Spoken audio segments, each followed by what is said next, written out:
My life did not end with a loud explosion, but with a handshake. A careless, damp, and wrong handshake, down to every fiber. That was the moment when the piece of nearly 70 years of my life began to crack.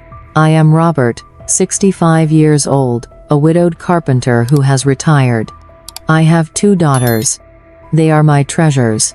Charlotte, my eldest daughter, is like a solid oak tree.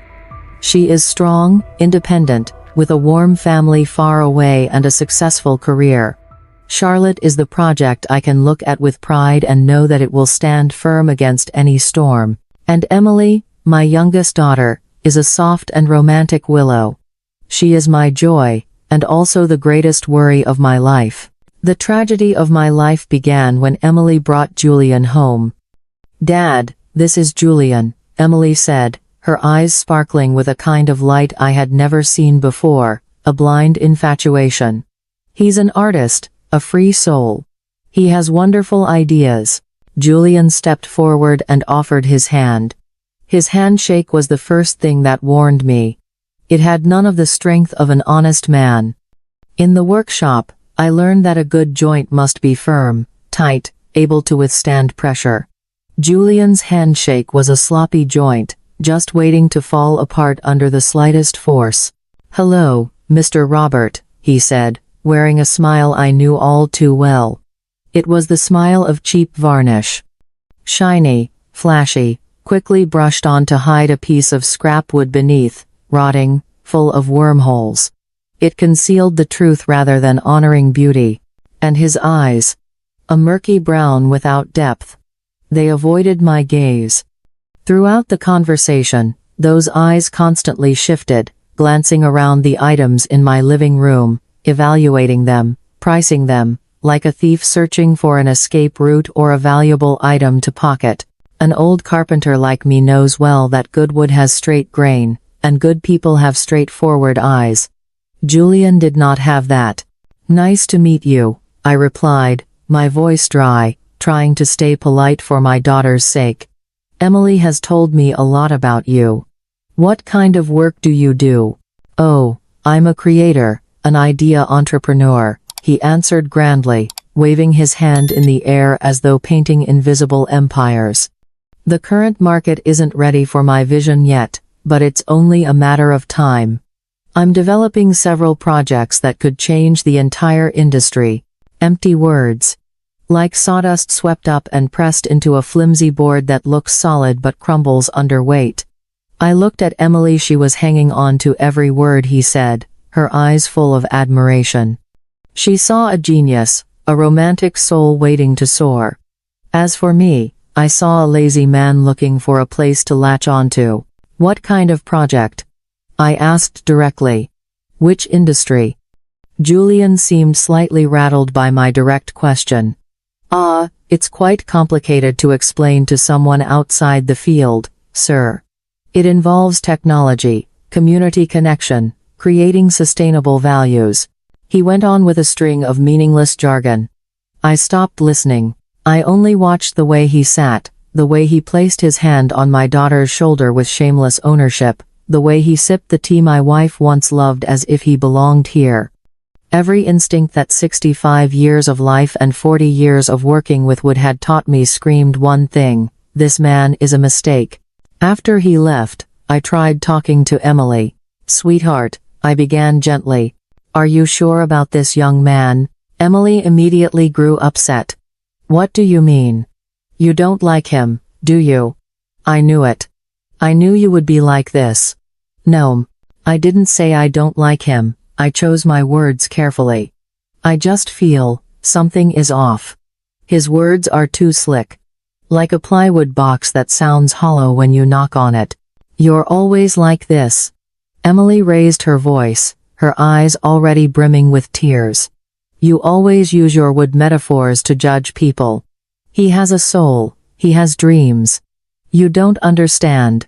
What I understand is that a grown man should have a real job, not these idea projects," I replied, my voice turning firmer. "What I see is a man with deceitful eyes." "Did you look into his eyes, Emily?" Did you see how he couldn't look me straight in the eye for even 1 second? That's because you scared him. You looked at him like you wanted to devour him alive. She screamed. You're so old-fashioned and controlling. You don't want me to be happy. That accusation was like a chisel driven straight into my heart.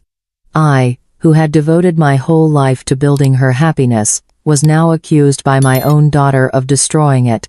Emily, I just want to protect you, I said, my voice hoarse. I've worked with all kinds of people, just like all kinds of wood. I can recognize rotten grain from miles away. Then maybe you're the one who saw it wrong. She shouted into my face. I love Julian, and if you can't accept him, then I'll leave. And she did. The argument ended with Emily packing a few things and moving out to live with him. The door slammed behind her, leaving behind a chilling silence. I stood there in the empty house, feeling more helpless than ever. The next day, I went into the workshop, trying to push her words out of my mind by planing an old tabletop. The steady sound of planing usually brought me peace, but today it only made me more miserable. As I pushed the plane through the final pass, my hand slipped. A small wooden splinter, sharp as a needle, suddenly pierced deep into the tip of my thumb. A burst of pain, sharp and deep. I sat down, turned the light brighter, and tried to pull it out with tweezers. But it was useless. The splinter had gone too deep, its tip broken off and hidden under the skin. I could feel it there, a foreign object, an intrusion causing a dull ache every time I brushed against something by accident. I sat in the workshop, staring at my swollen red thumb. That sharp, lingering pain, that was it. That was exactly how I felt about Julian. He was that splinter. A danger that looked small, but had embedded itself stubbornly into my family.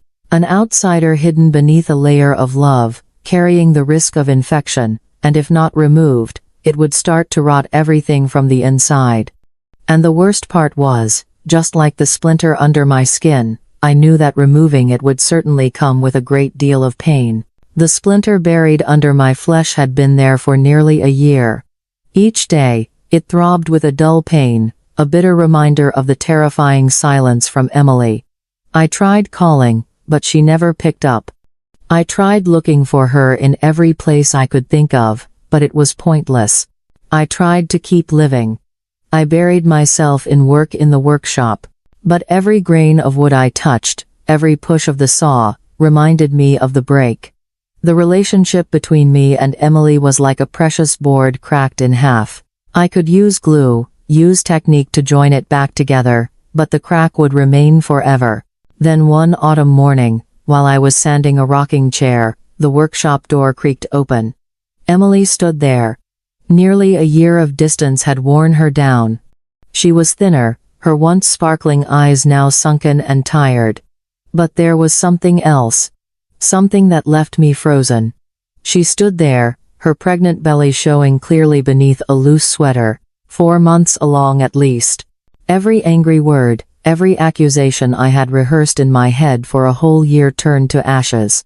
They disappeared before the image of my little daughter carrying a tiny life inside her. She looked at me, her lips trembling, then tears began to fall.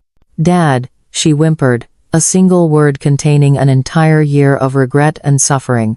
I dropped the sandpaper, stepped forward, and held her. The embrace of a father, not forgiveness, but an unstoppable instinct. I could feel her trembling. In that moment, Julian did not exist. All mistakes were erased. There was only my daughter, and the grandchild she carried in her belly. And I accepted. I brushed aside all my judgments. I attended a wedding I had never wanted. I stood there, watching him slip a ring onto my daughter's finger, and forced a smile onto my face. I told myself I was wrong. That love could change a person. That fatherhood would turn him from a block of scrap wood into a solid pillar. I lied to myself in the most blatant way, but that illusion of peace didn't last long. A few weeks after the wedding, Emily returned home alone, her face pale with worry. This time, she didn't cry. She brought something even more dangerous than tears, hope. "Dad," she said, sitting across from me at the dining table. "Julian and I have an opportunity. An opportunity that could change our lives." I stayed silent, waiting. That old splinter's discomfort began to sting again. "Julian," she continued, her voice full of enthusiasm. "He has a wonderful business plan. He wants to open a workshop for crafting high-end handmade wooden furniture. Not mass-produced furniture, but real works of art. Just like yours. He says you're his inspiration." The trap had been set perfectly. It didn't just prey on the love I had for my daughter, it struck straight at my passion, at the legacy of my entire life. "A wood shop needs more than an idea, Emily," I said cautiously. "It needs capital, experience, patience, and most importantly, it needs hard work and honest hands." "I know, Dad," she replied quickly. "Julian has all of that.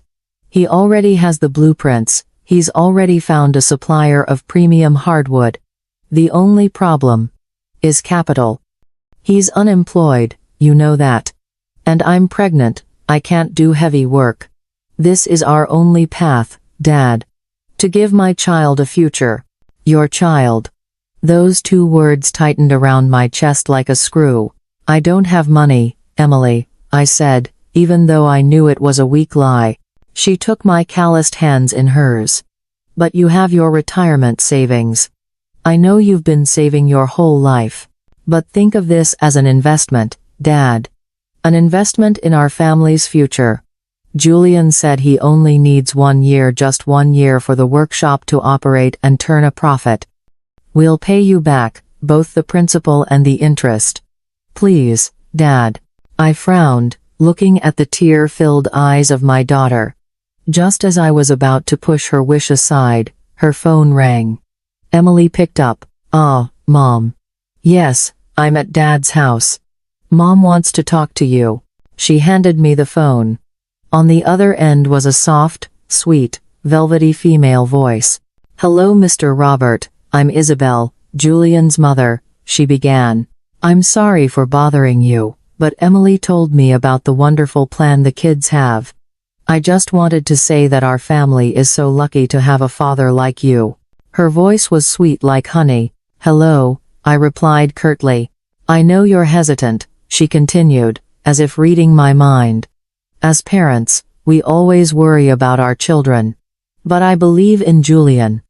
That boy has extraordinary talent, he just needs one opportunity to shine. You know, families should support each other in difficult times. How cruel it would be if we had the means but turned our backs on the kids, especially when they're about to welcome a new life. Cruel." The word was swung like a hammer. She was twisting my caution into selfishness, my protection into cruelty. It was a psychological blow. "I'll think about it," I said. "Of course," she replied, still sweet. "Think about Emily's smile, about the future of the grandchild we're about to have. I'm sure you'll make the right decision. Goodbye." She hung up. I set the phone down, feeling as if I had just been cornered by two walls slowly closing in. On one side was my daughter's love and desperation.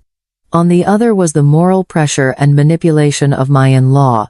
And in the middle was me, with all my wisdom and instincts screaming, "Don't." But then I looked at Emily. She was watching me with desperate pleading in her eyes. Her belly was already swelling. I imagined a baby boy or girl growing inside. It would have Emily's eyes. It would have a future. My reason lost. Fatherly love won. I withdrew all $200,000 of my lifetime savings, the money my wife and I had saved from every table, every cabinet I had ever built. I even swallowed my pride and borrowed from a few old carpenter friends, people who trusted me unconditionally just to have enough. That day, I handed all that money to Emily right in my workshop. "Thank you, Dad. Thank you so much." She hugged me tightly, crying with happiness. "You've given us a future." I stood there, surrounded by the familiar scent of pine and linseed oil, but for the first time in my life, I didn't feel peaceful. I felt cold. I hadn't just given away money. I had given away the safety of my old age. I had given away my peaceful retirement years. I had dismantled the last protective fence I had. I had given my son-in-law a chance to prove that my judgment of him was wrong. The first weeks after I handed over the money were weeks of sweetness. Emily called almost every day, her voice bright like birdsong. "Dad, you won't believe it," she chirped through the phone. "Today the first oak planks arrived. They're gorgeous, perfectly straight grain, solid. Julian said they're the best quality. He had to negotiate really hard to get a good price. That is really resins." That's good," I replied, and a real smile appeared on my face. "Make sure to treat and dry them thoroughly before working on them." "Yes. Julian knows everything, Dad. He's sketching the first designs." "Dad. They're masterpieces. Both classic and modern. He said the first product he makes, once the workshop opens, will be a beautiful desk for you." I sat in my workshop, closed my eyes, and imagined it. My son-in-law shaping rough wood into pieces of art. My daughter happy beside him. My grandchild growing up to the sound of saws and the smell of pine. It was a beautiful illusion, a perfect puzzle piece I had glued together with hope. But then, just like a glossy finish slowly evaporating under the sun, the sweet words began to fade. The calls became fewer. From every day, to every few days, then an entire week with no news. Instead, there were sudden visits from my daughter right at my doorstep. The first time, she came late one evening, looking gaunt and exhausted. The smile on her lips was forced, as if carved clumsily. "Dad," she began, her voice timid. "The woodshop is still progressing well. Then why didn't you call me?" I asked, trying to hide my worry. "I've called you several times but couldn't reach you. We were just too busy." She avoided my eyes. "There was a small problem that came up. Nothing serious." "What problem?" She took a deep breath. "The supplier of oak wood, they suddenly changed the terms. They're demanding full payment in advance for the next shipment. If not, they'll cancel the contract and we'll lose the deposit. Dad, we're just short a little bit." There. The splinter in my heart throbbed again. "How much is a little bit, Emily?" She hesitated, looking down at her twisting hands. $7,500. $7,500. That number struck me like a hammer. "Emily, I already gave you everything I had. The original plan didn't include these additional expenses."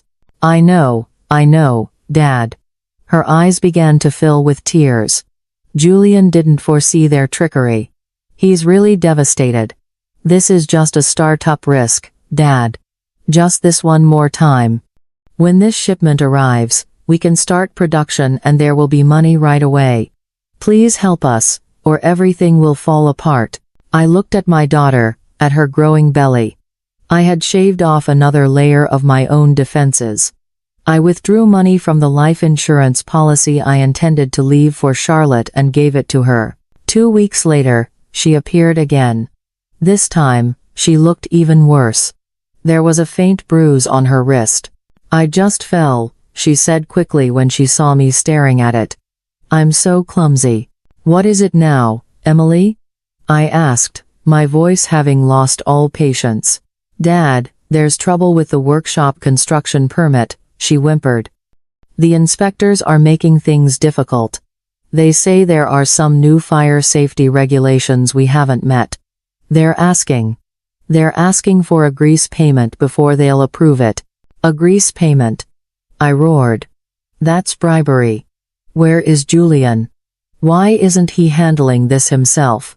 Why is he pushing you, a pregnant woman, to deal with these things? He's running around dealing with other things." She defended her husband. "He doesn't want me to worry, but I just can't stand by and watch.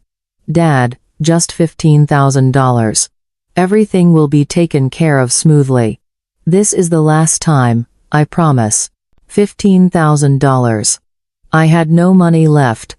To get that amount, I had to do something I never thought I would do. I sold my collection of antique tools. The 19th century Stanley planes, the sets of Swedish chisels my father left me, the hand saws with rosewood handles. They were not just steel and wood. They were a part of my history, silent companions who had helped me create countless pieces. Selling them was like cutting off my own fingers.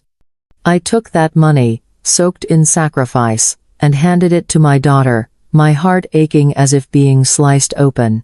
I began living frugally to an extreme. My meals were only bread and thin soup. I turned off all the heaters in winter to save electricity. I scraped together every penny, all just to pay debts and survive. I was sustaining an illusion with my own misery. A month passed with no news. This silence did not bring peace, it carried a threatening air. I called Emily, but the phone was out of service. I gathered all my courage and called Julian. Unsurprisingly, the call went straight to voicemail. He never picked up. In desperation, I called Mrs. Isabel. The sweetness in her voice from before was gone, replaced by coldness and distance. "Hello, Robert," she said. "Hello, Mrs. Isabel. I'm calling because I can't get in touch with Emily and Julian. Do you know how they're doing? How is the wood shop progressing?" There was a dramatic sigh on the other end. "Oh, Robert. I'm worried too. Kids these days are so impulsive. I think your Emily is still too immature, she doesn't know how to manage money. My Julian has been struggling to shoulder everything, but she keeps causing problems." Her words were like termites, silently eating away at the foundation of truth. She was blaming everything on my daughter. "My daughter brought all the money to your son. She's the one who had to run everywhere," I countered. "That's just what she told you," she replied, her voice full of implication. "Anyway, I'm busy with something now. When I see Julian, I'll tell him to call you back." And she hung up. I stood frozen. The climax of the nightmare came on a Friday night. I was eating dinner with a slice of dry bread when there was a knock at the door. It wasn't Emily's knock. This knock was strong, decisive, and full of authority. I opened the door and saw two tall men in black suits standing there. They didn't look like street thugs. They looked like bank employees, but with a colder, more dangerous aura. "Are you Robert?" one of them asked, his voice flat and emotionless. "Yes, that's me." "Who are you looking for?" The other man said nothing, only held out a stack of documents. "We're from a private finance company. We're here to inform you of an overdue loan." I frowned and took the documents. "I didn't borrow money from anyone.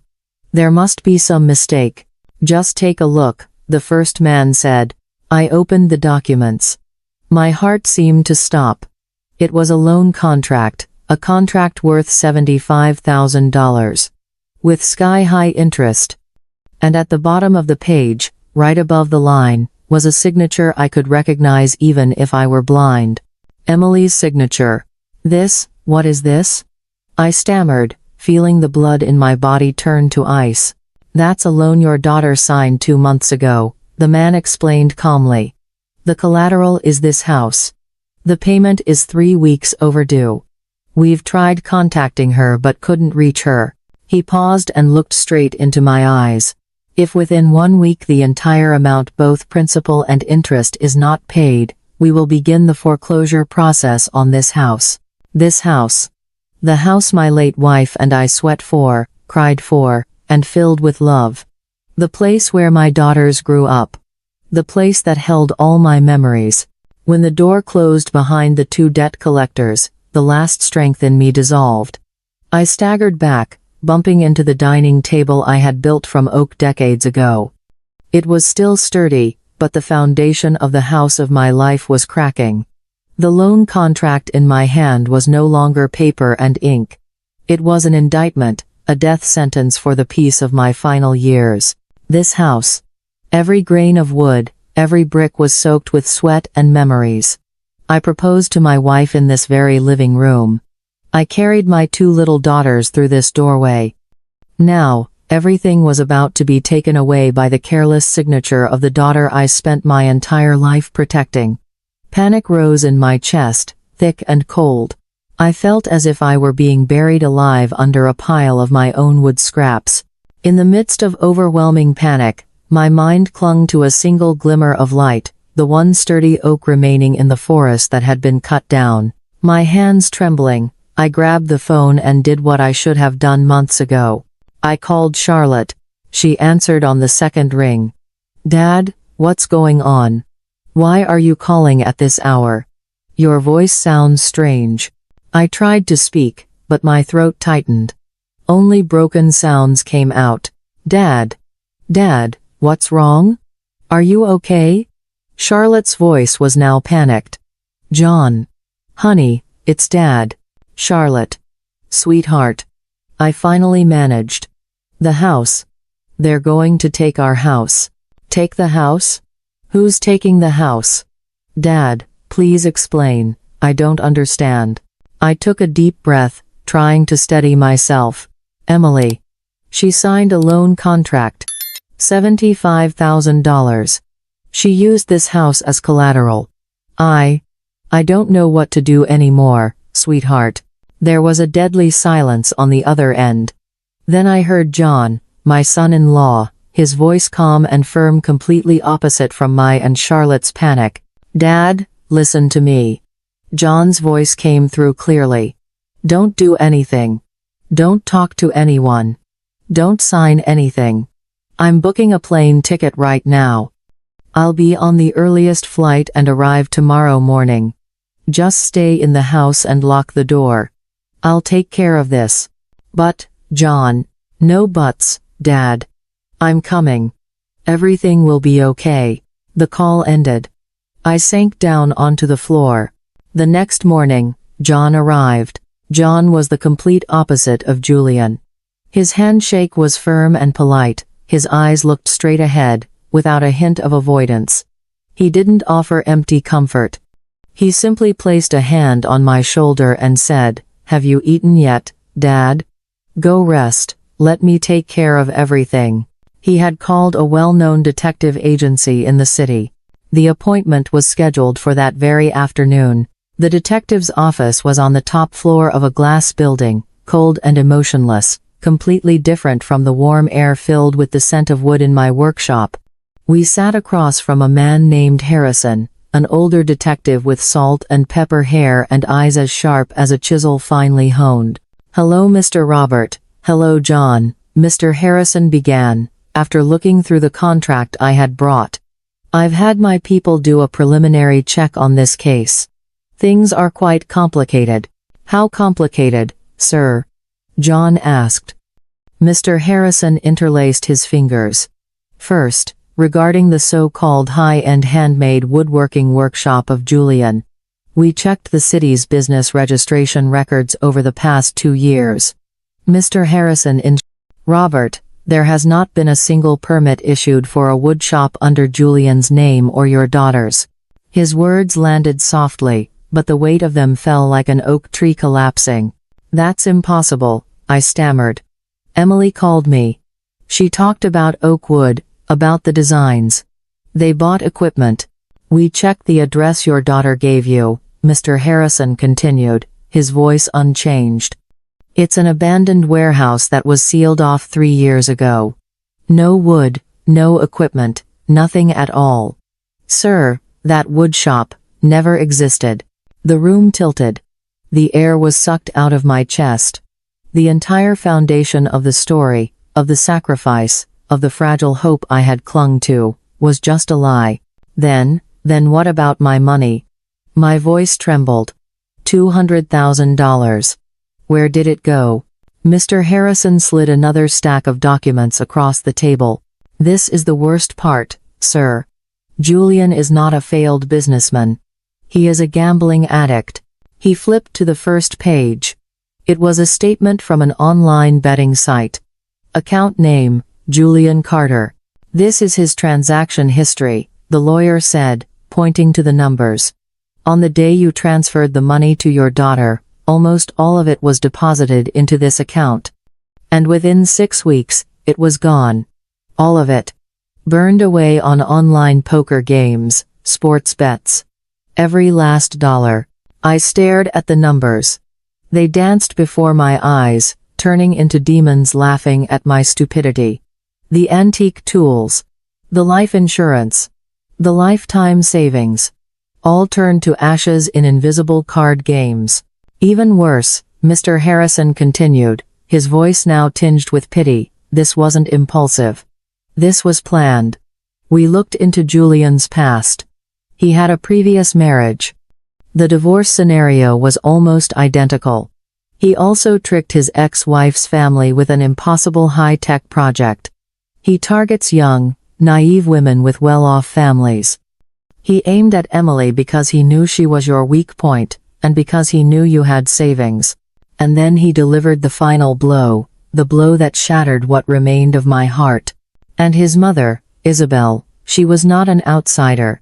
She was an accomplice. Her phone calls to you, those words about family responsibility, were all part of the act. We found financial transactions between her and her son. She received a portion of the money they stole. At this point, I thought I couldn't hurt any more. But I was wrong. Sir, I asked, my voice barely audible. What about Emily, my daughter, did she know about all this? Mr. Harrison looked at me, a look filled with pity. Mr. Robert, this is the hardest part to say. At first, she probably didn't know. She was a victim too. But, he turned to the last page of the file. A loan contract for $75,000. Julian had burned through all your money. But his addiction didn't stop. He needed more. And he used Emily. He convinced your daughter that these were loans to save the woodshop, to pay for unexpected expenses. She signed not just one, but multiple private loans. She became a tool to feed her husband's addiction. I couldn't hear anything anymore. Every sound in the room seemed to vanish. I only stared at Emily's signature. It was no longer the signature of my sweet, innocent daughter. It was the mark of an accomplice, whether intentional or not. She wasn't just deceived. She had aided the deceiver. She had put her pen to a document that sold off her father's home. The truth revealed in that detective's office that day was more painful than death. Death is the end. But this was an existence in which every trust, every bit of love, had been poisoned. I didn't just lose money. I lost the image of the daughter I had loved and protected. The daughter I once knew was gone. I did not scream. On the way back from the detective's office, John drove, glancing at me now and then with worry. He was probably expecting a breakdown, a burst of rage, or the tears of an old man pushed to the edge. But he got nothing. I sat motionless in the passenger seat, looking out the window but not actually seeing. Trees, houses, people passed by like blurred streaks of color. In my mind was a terrifying silence, an emptiness where trust and love once lived. The entire structure of the family I had spent my life building had now been hollowed out and destroyed. It was no longer a structure. It was just a pile of sawdust. Dad, John spoke, breaking the silence. Do you want to say anything? I turned to look at him, and perhaps for the first time in his life, John saw a completely unfamiliar expression in his father-in-law's eyes. No, I said, my voice flat, without any ripple. Not now, John. Words right now are like trying to glue sawdust back together. Useless. John didn't ask anything else. He understood. When we got home, I didn't go into the living room, the place full of memories now stained with lies. I didn't go into the kitchen either, where I had cooked meals for a happy family that never truly existed. My steps wandered to the only place where truth remained, the only place that gave me peace, the workshop. I pushed open the heavy wooden door, and the familiar scent wrapped around me. The sharp smell of pine, the warm smell of linseed oil, the scent of metal and honest labor. This was my kingdom. A world of order, of undeniable physical laws. Wood had to be cut straight. Joints had to be tight. Everything had a purpose, had logic. Completely opposite of the chaotic, senseless world I had been thrown into. I sat on the old stool, among silent pieces of wood and neatly hung tools on the wall. I sat there for hours, then for days. John brought in food, set it on the table, then quietly left without disturbing me. He knew I didn't need comfort. I needed silence to carve and plane my mind back into shape. My pain, the pain of being betrayed by my own blood, the pain of losing everything I had built in a lifetime, did not pour out in tears. Tears are for wounds that can heal. But my wound had already necrotized. Instead, that pain gradually crystallized. It condensed, compressed, until it turned into something completely different. Not weakness, but a sharp clarity, cold like a steel planer blade. A carpenter never acts hastily. Before placing a saw blade on a piece of precious wood, he must measure and consider 7 times. He must inspect every grain line, every knot, must envision the final product in his mind. Rash actions only create worthless scraps, and in the silence of the workshop, I had measured and calculated hundreds of times. I turned over every angle of the lies, searching for weak points, for cracks in their structure. I realized that crying wouldn't bring anything, neither would anger. They were useless emotions. What I needed wasn't emotion.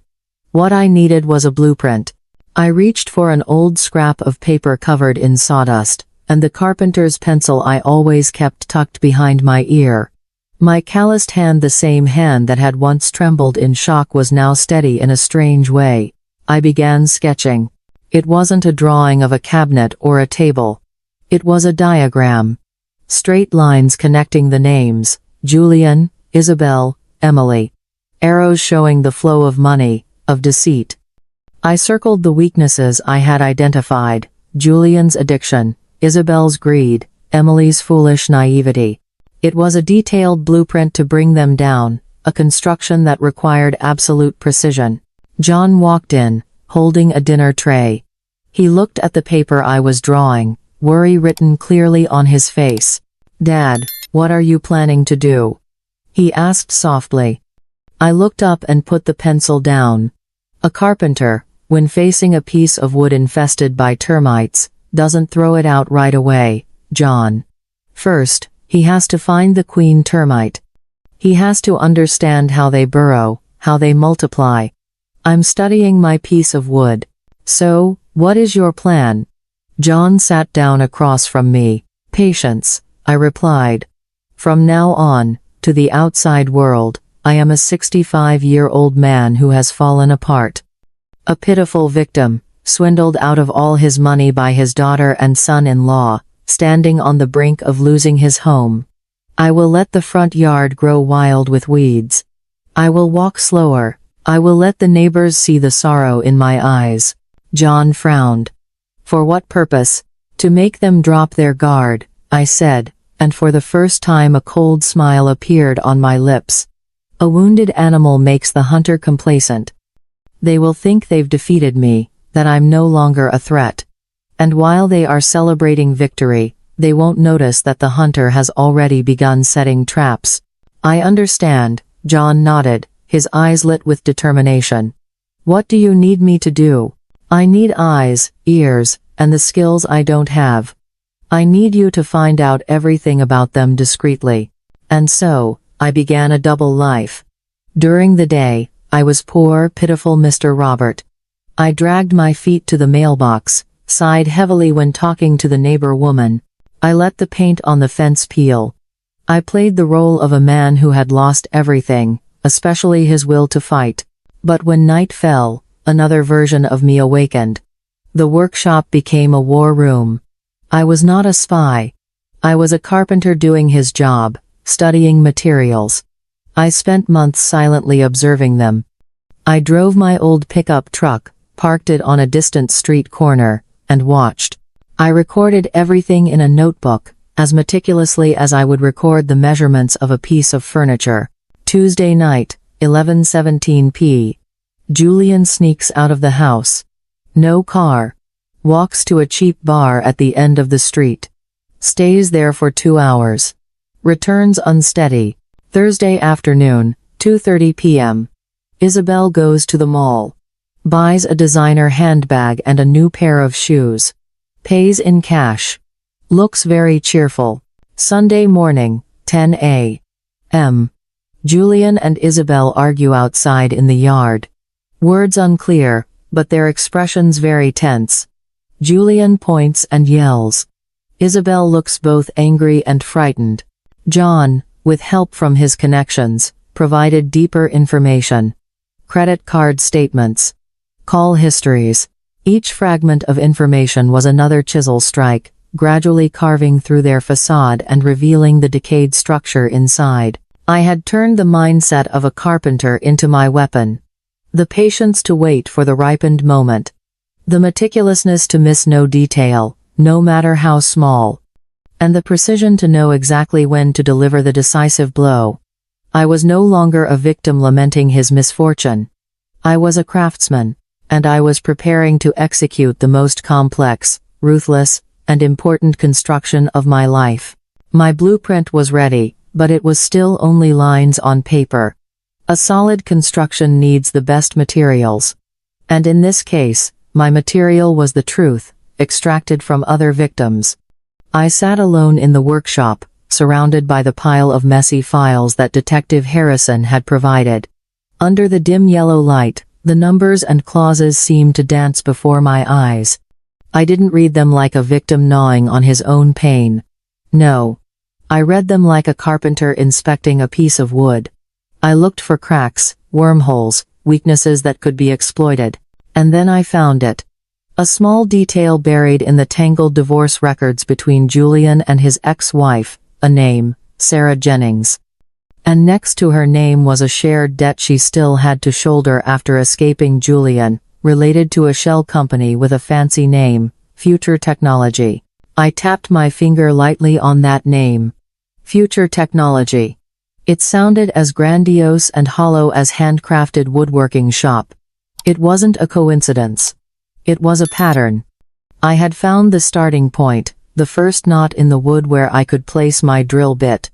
I realized that to win this game, I couldn't just be a victim seeking pity. I had to become an investigator, a collector of fragments.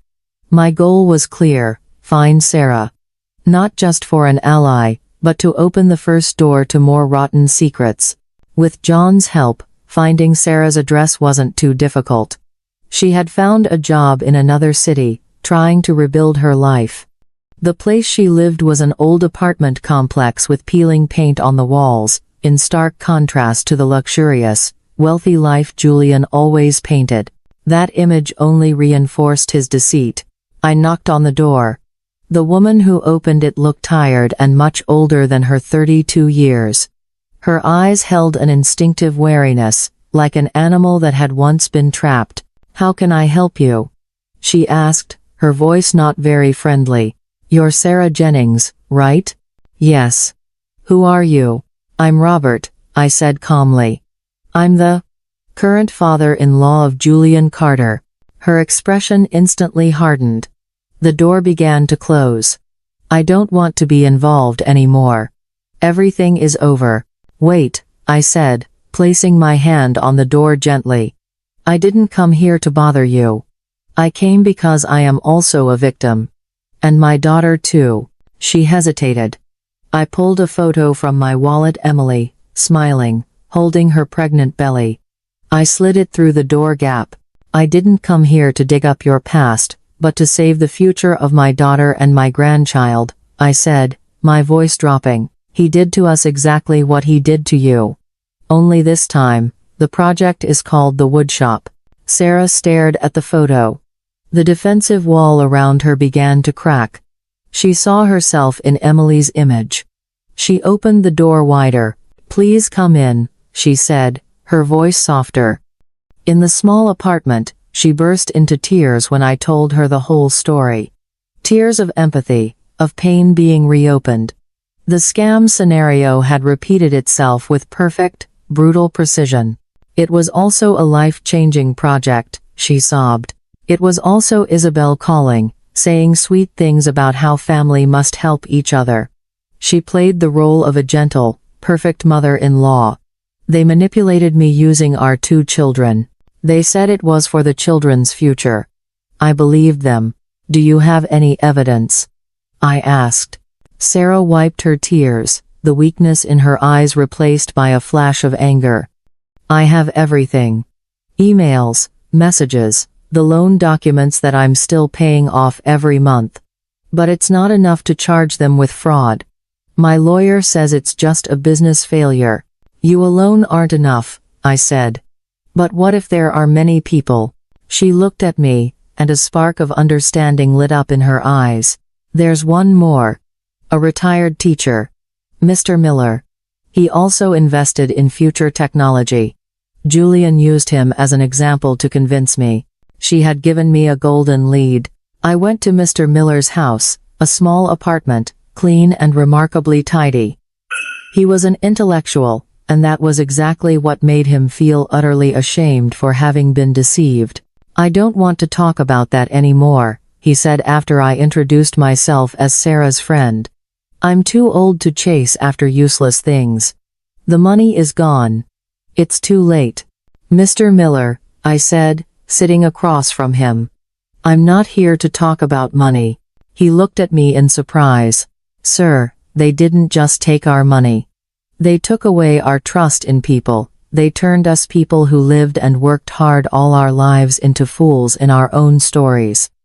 I'm fighting not to get money back, but to get back my dignity. My words touched the damaged pride inside him. An intellectual can lose money, but cannot lose dignity. He is a demon wearing an angel's disguise, Mr. Miller finally said, his voice filled with resentment. He talked about world-changing ideas. I thought I was investing in the younger generation. He agreed to provide testimony and gave me a strange clue. He often visited a small bakery on the next street. A young baker girl. He often bragged to her about his big business deals.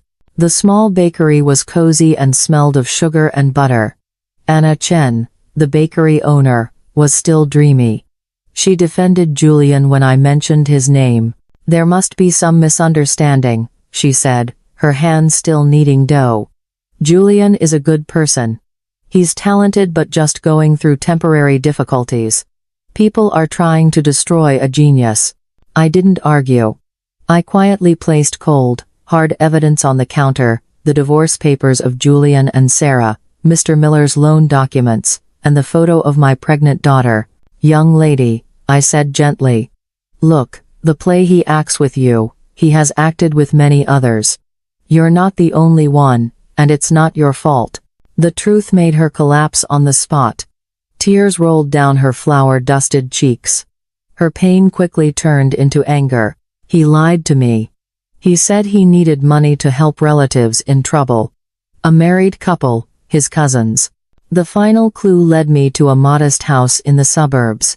The young couple, Julian's relatives, were struggling with debts they had borrowed to give to him. The biggest obstacle here was fear. They feared Isabel. They feared family gossip. They didn't want to air dirty laundry. This time, I didn't go alone. I went with Sarah. The presence of an ex-wife, an insider, created a trust I couldn't have. Sarah exposed Isabel's true face, recounting the cruelty hidden behind her sweet words. She used us to set an example for you, I said, delivering a decisive blow. She used family itself to deceive you. If we stay silent, she will continue using the label of family to hurt others. We speak up not to go against family, but to protect the true values of family from people like her. They agreed. The final wall had fallen. That night, an unprecedented gathering took place in my workshop. Sarah, the abandoned ex-wife. Mr. Miller, the older teacher whose dignity was wounded. Anna Chen, the baker with a shattered heart. And the young couple whose trust had been exploited. 5 people, 5 broken lives, coming together under my roof. The atmosphere was initially awkward, hesitant. They were strangers, united only by pain and shame. I did not play the leader. I was the connector. I placed a wide oak plank on the table and said, "Each of us is a separate piece of wood, easy to break." They broke us one by one. But if we join together with the glue of truth and hold tight with our determination to demand justice, we will form a single block that no one can destroy. Then I placed my stack of documents on the table. Sarah placed her emails. Mr. Miller placed his loan papers. Anna Chen placed the messages full of promises. The relatives placed their bank transfer statements. The scattered fragments now formed a complete picture. A picture of a systematic, sophisticated, and cruel scam. We were no longer single victims. We had become an alliance. The alliance of scars. The flame of vengeance had been lit not from blind hatred, but from a desire for justice and to protect others. I looked at the determined faces around me, and I knew that my project of revenge was about to be completed. I had weapons. I had allies. But before I could confront the pack of wolves, I had to gently pull my little lamb out of their den. Emily. She was the weakest link, but also the most important reason for this entire war.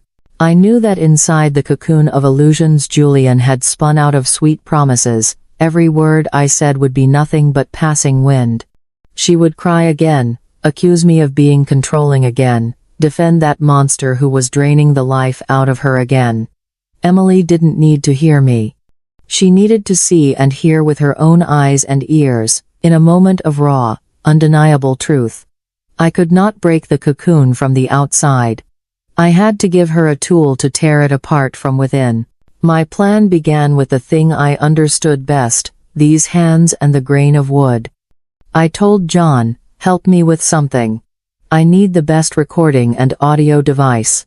Ultra small, long battery life, able to transmit signals remotely. Price doesn't matter." John looked at me. He understood immediately. "Yes, what will you do, Dad?" "I will make my grandchild a gift," I replied, my eyes drifting toward the precious walnut logs stacked in the corner. "A gift no one can refuse. A gift that will become a witness to the truth." I spent the next 2 weeks living in the workshop. I poured all my heart, skill, and 40 years of craftsmanship into this project. It wasn't just a crib. It was a masterpiece. The walnut wood was carefully chosen, with swirling grain like the flows of life. I planed, chiseled, carved, and sanded every detail to perfection. Every dovetail joint was tight without a gap, symbolizing the sturdy family I had always wished for. And on the board at the head of the crib, I carved a complex pattern, a blooming rose, its soft petals embracing one another. It was the rose my wife loved most. But this rose had a secret. John had brought the equipment back. It was astonishingly small, the lens no bigger than the head of a needle, yet able to record clear images and sound. With my smallest tools, with the precision of a craftsman, I carved a perfect hollow chamber inside the heart of the wooden rose. A chamber just big enough to place the electronic eye inside. When I reattached the final piece of wood, no one could detect anything. From the outside, it was only an exquisite artistic detail, but from the inside, it was a silent witness, an eye that never blinked, an ear that never missed anything. When the cradle was finished, it was heartbreakingly beautiful. The natural linseed oil brought out the beauty of every wood grain, warm and vibrant. It was the embodiment of all the love I had for my unborn grandchild. But it was also my Trojan horse. I called Emily. "My daughter," I said, my voice warm and full of affection. "The greatest gift I've made for my grandchild is finished. I want you two to come see it." "Oh, really, Dad?" she said happily, a genuine joy that I had rarely heard in months. "We'll come right away." When she and Julian walked into the workshop, they were stunned. Emily brought her hand to her mouth, her eyes wide and welling up. Even Julian, who only knew the value of money, had to fall silent at its beauty. "Dad," Emily breathed, her voice breaking. It's the most beautiful thing I've ever seen. I made it with all my love," I said, and that was the truth. Only now that love carried a purpose. Julian stepped closer, running his hand over the smooth wood surface. His eyes took on a calculating gleam. This must be worth a lot, right, Dad? Grade A walnut, craftsmanship like this. Wonderful. We'll put it right in the middle of the living room. That's right, I said, seizing the opportunity. Put it in the living room. Where the light is best, so you can look at it every day and feel the love of a grandfather for his grandchild. Those were the words of a father, but also the arrangement of a strategist. The living room was where every conversation, every phone call, every secret was exposed. I had ensured that my eye had the widest view. They happily carried the cradle home. After they left, I remained in the workshop, silence enveloping me. I had laid down the bait. Now it was time to wait for the fox to step into the trap. 4 days later. 4 days long like 4 centuries. I barely slept, just sat before the tablet John had set up, waiting. And then, I got what I needed. The recording didn't just capture Julian making sneaky calls to betting sites, begging them for more credit limits. Worse, it captured a conversation between him and his mother while Emily was in the bedroom. You have to talk to her. Julian snapped. She's starting to get suspicious. She keeps asking where the money went. The baby is about to be born. She's panicking. Calm down, Isabel's voice came through, cold and condescending. When she panics, she's easier to control. Just tell her it's because her old man won't help anymore, that all the trouble is his fault. Make her see her father as the enemy, and you as her only savior. But where's the money? Julian yelled. That old man has been squeezed dry already. What do we do now? Well, there's her sister, Isabel said casually. Charlotte and her rich husband. When the baby is born, we'll use it. No one can refuse their own blood. Just let Emily cry to her sister. It'll be fine. She's so easy to fool. So easy to fool. Those 3 words drilled deep into my ears. I saved that recording. The next day, I called Emily. Can you come to Dad's house for a bit? Just you. I have something I want to show you. She came, still tired but happier than before. The cradle is so beautiful, Dad. I could look at it all day. Sit down, sweetheart, I said, my voice serious. I didn't scold, didn't lecture. I simply placed the tablet on the table in front of her. I want you to listen to this. Listen carefully. I pressed play. At first, she frowned, confused. But when Julian's and Isabel's voices came through clear and sharp, her face began to change. The color drained from her cheeks, leaving a deadly pale white. Her eyes widened with confusion, then slowly shifted into terror. She raised her hands to cover her mouth, as if to stop a scream from bursting out. So easy to fool. When that final line played, a shattering sound rang through the workshop. It wasn't from the tablet. It came from my daughter herself. The fantasy world she lived in, the sandcastle built on a foundation of lies, collapsed into 100 pieces in a single moment. She sat there, motionless, tears streaming down a face with no emotion left. Her eyes were empty, staring through me, through the walls of the workshop. It was the gaze of someone who had just witnessed the most horrifying truth of her life. The sound that shattered in the workshop wasn't the sound of wood. It was the sound of my daughter's soul. She sat there on the old stool, her small body trembling like a leaf in a storm. The tears no longer flowed, replaced by a terrifying emptiness in her eyes. She had seen the true face of the monster, and that image had burned away all of her illusions. I didn't say, "I told you so." Those words would have been meaningless and cruel. A carpenter never rubs salt into a crack. He finds a way to reinforce it. I stepped forward, kneeled down before her just as I used to when she scraped her knee as a little girl.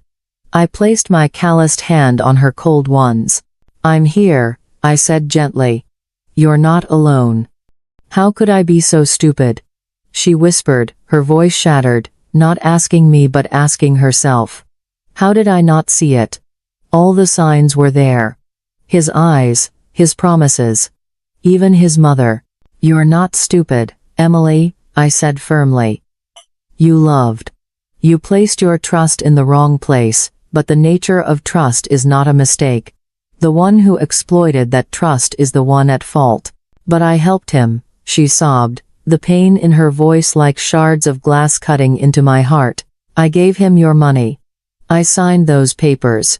I helped him destroy you. I'm a terrible daughter, Dad." "No," I interrupted, my voice resolute. "You were a victim manipulated into becoming a tool. A chisel cannot ruin a piece of wood by itself. It needs an evil hand guiding it. Now, you're free from that hand." I stood up and lifted her to her feet. "Come on.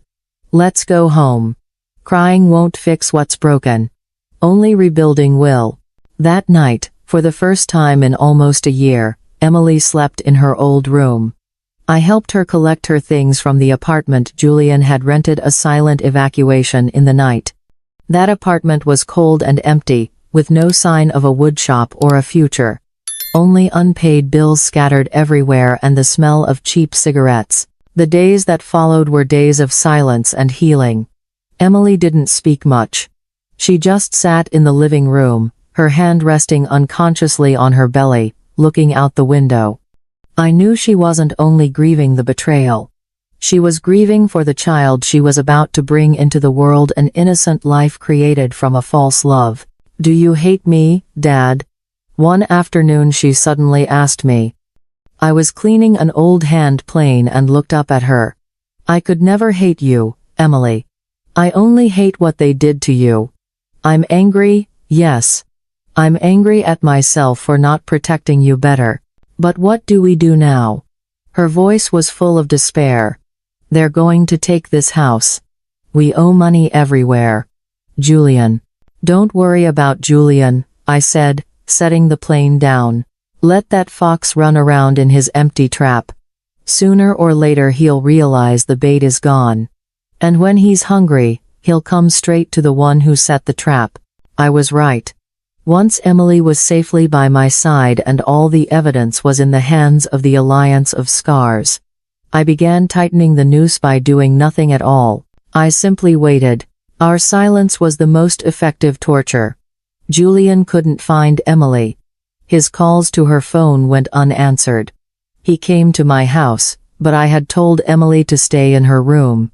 I opened the door, wearing the expression of a tired, defeated old man. "Is Emily here, Dad?" he asked, forcing a worried look. "No," I replied shortly. "She's not here. I don't know where she is. But she's pregnant. I'm really worried about her." "Is that so?" I smirked. "You should have worried earlier. Now go home. No one here welcomes you." I slammed the door in his face. Through the peephole, I saw him stand there for a moment, his fake worry turning into undisguised anger, before he finally turned and left. One morning, when Emily and I were sitting in silence, the landline rang. I looked at her, signaled her to stay quiet, then picked up. "Hello, Dad?" Julian's voice came through the line, sweet enough to be chilling. "Thank God you answered. I called you several times and couldn't reach you." I stayed silent. "Dad," he continued, seeming slightly unsettled by my silence. "I know you're angry, but I'm calling because I'm worried about Emily. I can't find her anywhere. My wife is heavily pregnant and under a lot of pressure. We're a family, Dad, we need to get through this together." I still said nothing, letting the silence stretch painfully on his end. I could hear his quick, anxious breathing. He began to lose patience. "Listen, Dad, I admit there were some mistakes in the plan. The market is tougher than I thought. But I have a new opportunity. Listen carefully, okay, Dad?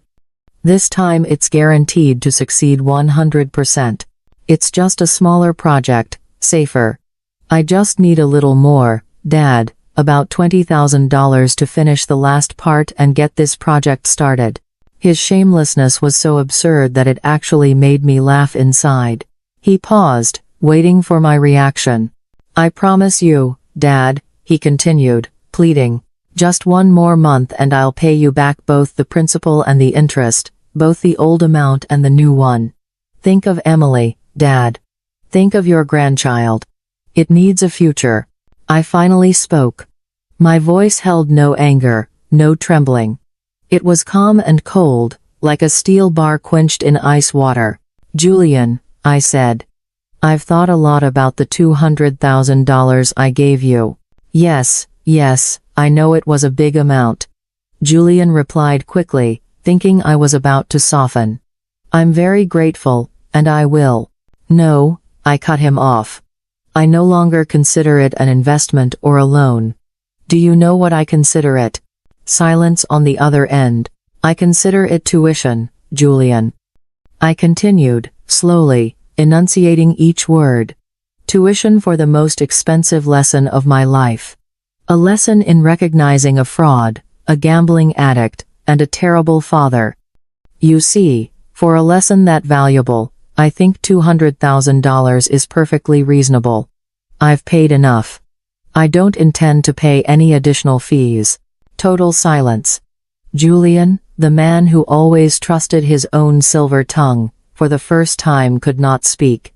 "Oh, and don't worry about Emily," I added before ending the call, delivering one last blow. "She's with a real family now, where she's loved and protected. As for you, go deal with your opportunities yourself." End quote. I hung up, not giving Julian even the smallest chance to reply. I set the receiver down gently. I looked over at Emily. She was staring at me, and for the first time in many days, her eyes held neither fear nor sorrow. They held astonishment and a flicker of admiration. That phone call was like driving the final nail into a joint. It brought a cold certainty. I had cut off Julian's supply completely, not just money, but his delusional hope that he could keep manipulating me. But a woodworker knows that when you corner a queen termite, it doesn't die quietly. It goes berserk, gnawing wildly, trying to bring the whole structure down with it. The days that followed passed in a chilling calm. Julian didn't call again. He didn't show up. His silence was more frightening than any begging or threats. It was the silence of pressure being compressed, waiting for the moment to explode. In my house, a new, fragile order was forming. Emily slowly regained some life. She helped me cook, tidy the workshop, reorganize the tools I had sold and bought back with the money borrowed from John. She didn't talk about Julian or the future. We simply existed side by side, two broken pieces of wood trying to find a way to fit back into something whole. "Dad," she murmured one afternoon while helping me oil a chair. "I'm sorry. For everything. You don't need to apologize anymore, Emily." I replied, my hands never stopping. "You just need to be strong. For yourself, and for the baby." "But I dragged our whole family into the mud," she said, tears welling again. "I made you suffer, and now Charlotte and John have to worry too." Does it? "That's what family is for," I said. "When one pillar in a house rots, the others must carry the load together. That's not a burden. That's structure." I had thought we were slowly stabilizing. I had thought the worst of the storm was over. I was wrong. Julian, in his frenzy at losing all control, made a move I could never have imagined. A move not just cruel, but showing the boundless malice of someone who had nothing left to lose. He didn't target me, the one who challenged him. He didn't target Emily, who had left him. He targeted an innocent. He targeted Charlotte. The phone rang on a Saturday night while Emily and I were watching an old movie. It was Charlotte's number. I smiled and answered, thinking she was calling to check in. "Hello, my sweet girl. Dad." Charlotte's voice on the other end wasn't her usual cheerful tone. It was breaking, panicked. "Dad. Something's happened." My heart tightened. "What is it, honey?" "We're okay, but..." Two strange men came to the house. They were wearing black suits, they looked terrifying. They talked about Emily's debt. The blood in my body felt like it turned to ice. I knew exactly who they were. 2 debt collectors. But how? How could they have found Charlotte's house? In another city hundreds of miles away. What did they say? I asked, forcing my voice to stay calm so I wouldn't frighten her more. Emily sat bolt upright on the sofa, her face drained of all color when she heard her name. They said family has to take responsibility for each other. Charlotte's voice trembled. They said if the irresponsible little sister has run away, then the rich older sister must pay instead. They said they know where John works, and what school my kids go to. Dad, I'm so scared. John is talking to them at the door. They said if we don't pay the $75,000 within 2 days, they won't leave our family alone. Rage exploded inside me, burning hot like a heated iron blade. That bastard. That son of a bitch. He had secretly contacted those debt collectors. He had told them, the old man has no money left. But his older daughter, Charlotte, and her husband are very wealthy. Go to them for the money.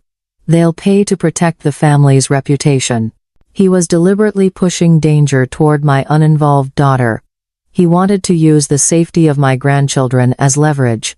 He didn't just want money. He wanted to destroy us, to create division, to turn me into someone helplessly watching his eldest daughter be threatened because of the mistakes of the youngest. Charlotte, listen to me, I growled. You must not give them a single cent. Do you understand? Not 1 cent. But call John in. I need to speak to John. A moment later, John's voice came on, still incredibly calm, but with a steel-cold undertone. Dad, I'm here. John, absolutely do not give them money. I know, Dad, he answered. I will never pay extortion. Dad, can you describe the 2 men who came to your house the other day? I described them in detail. The taller one had a scar on his eyebrow. The shorter one wore a big gold ring on his pinky. It's them, John confirmed. Don't worry, Dad. Everything is still under control. I anticipated this. You anticipated it? I was surprised. When you told me about them, I had someone check that finance company. It's a loan sharking organization tied to organized crime. I also installed extra security systems at home and hired someone to monitor remotely. The moment they showed up, I got an alert. The cameras recorded everything they said and did, Dad. I went silent. While I had been drowning in grief and planning revenge, my quiet son-in-law had already taken action to protect his family. So what are you going to do now? I'm calling the police. Not the local police. I have connections with some people at the federal level. Interstate extortion threats are a serious crime. Julian's scheme didn't just fail, Dad. He just handed us the noose to hang himself with. John said firmly. The call ended. I turned back to Emily. She was curled up on the couch, sobbing uncontrollably, her whole body shaking. It's my fault. It's all my fault. She cried. I put Charlotte and the kids in danger. I'm a monster. I walked over, sat down, and held her trembling shoulders. That night was the longest night of my life. I could do nothing but pace back and forth in the workshop, waiting for news from John. Near dawn, the phone rang. It was John. It's done, Dad, he said, sounding tired but resolute. The police arrested both of them right at the hotel they were staying in. They confessed to everything. What did they confess? They confessed that it was Julian Carter who contacted them. He gave them my home address, my job information, and the children's school. He told them that we were easier money than you. The entire conversation between him and them was recorded. He's just added the charge of organized extortion conspiracy to his own head. I let out a long breath, the weight of 1,000 pounds finally lifted from my shoulders. I sank onto a pile of wood. Are you all right, Dad? John asked. I'm all right, I replied, and for the first time in a long while, I felt a real glimmer of hope. Thank you, John. Thank you so much. You take care of yourself, okay? He said before hanging up. I sat in the workshop, watching the first rays of dawn shine through the cracks in the door. Julian had played his most vicious move. He thought it would destroy us, divide us. But he miscalculated. He underestimated John. He underestimated the bond between people who truly love each other. His move had become a bullet he fired into his own foot. Not only did he fail, he had handed me an additional weapon sharper and deadlier than any I had before. The game was approaching its end. And I knew the next move would be checkmate. The bullet Julian shot into his own foot had caused an infected wound, spreading fast and rotting. The arrest of the two debt collectors caused a shockwave.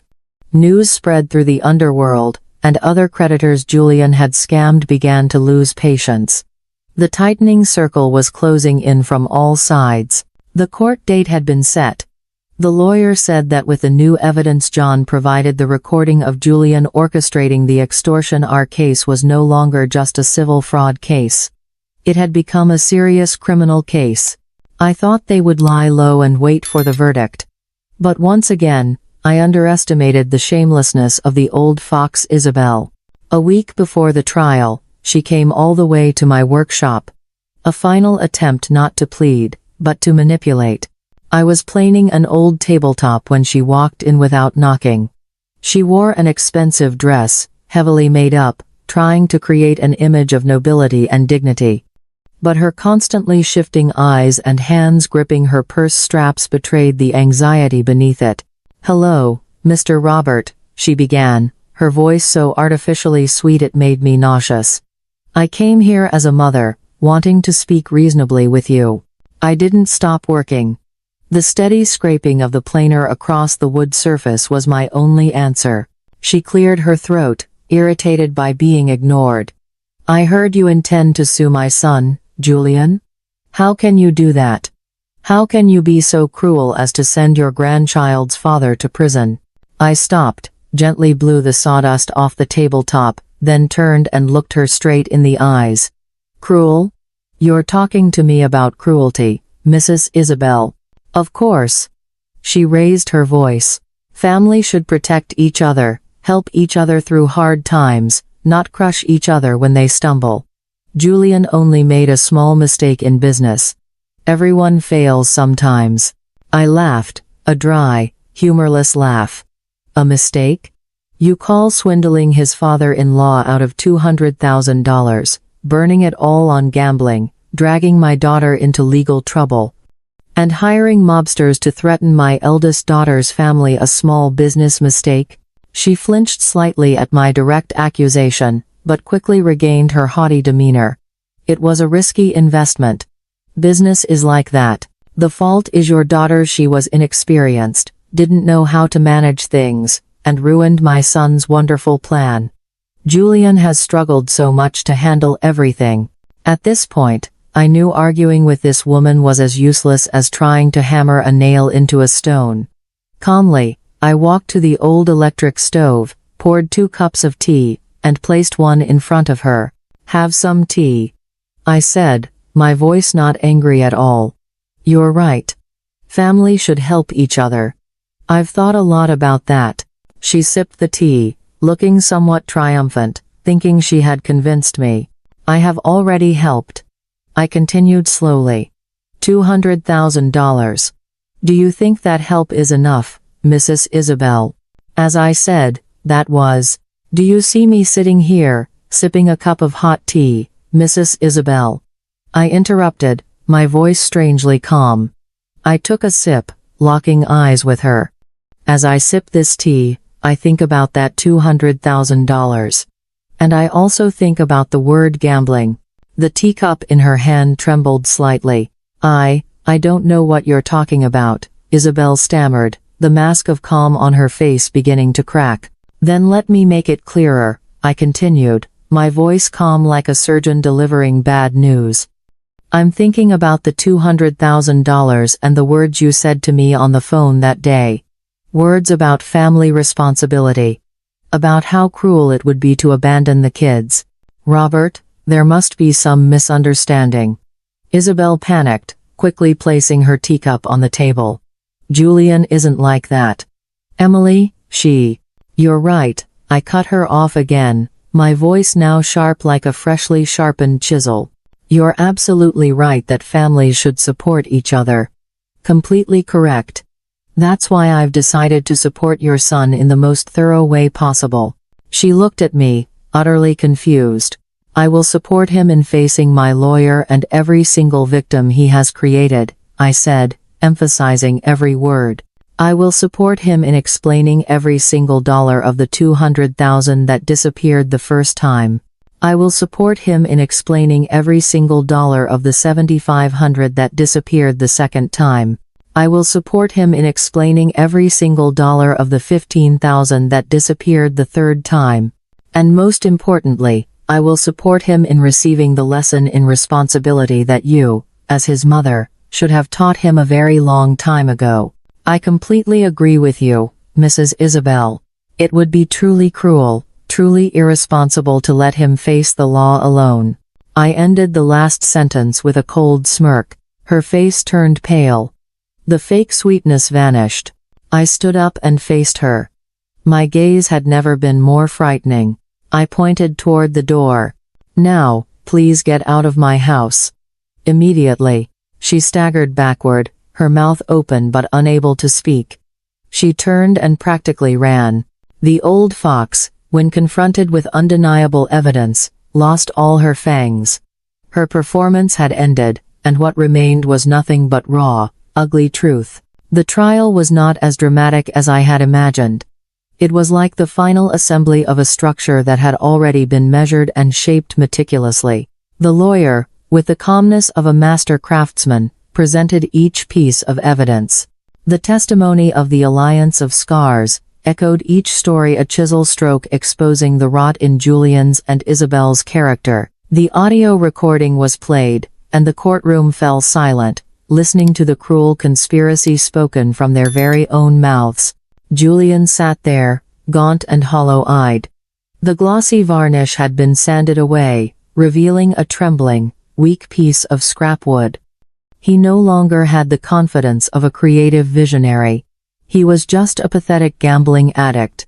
Faced with the possibility of real consequences, his most cowardly survival instinct surfaced. "That's my mother," he suddenly screamed when the lawyer presented evidence of Isabel's role as mastermind. "She taught me everything. She's the one who found the targets, the gold mines, if you just knew how to dig. She planned everything." Isabel sat in the back row, her face ashen, staring at her son in disbelief. The puppet she had spent her entire life controlling was now turning around and biting through the strings.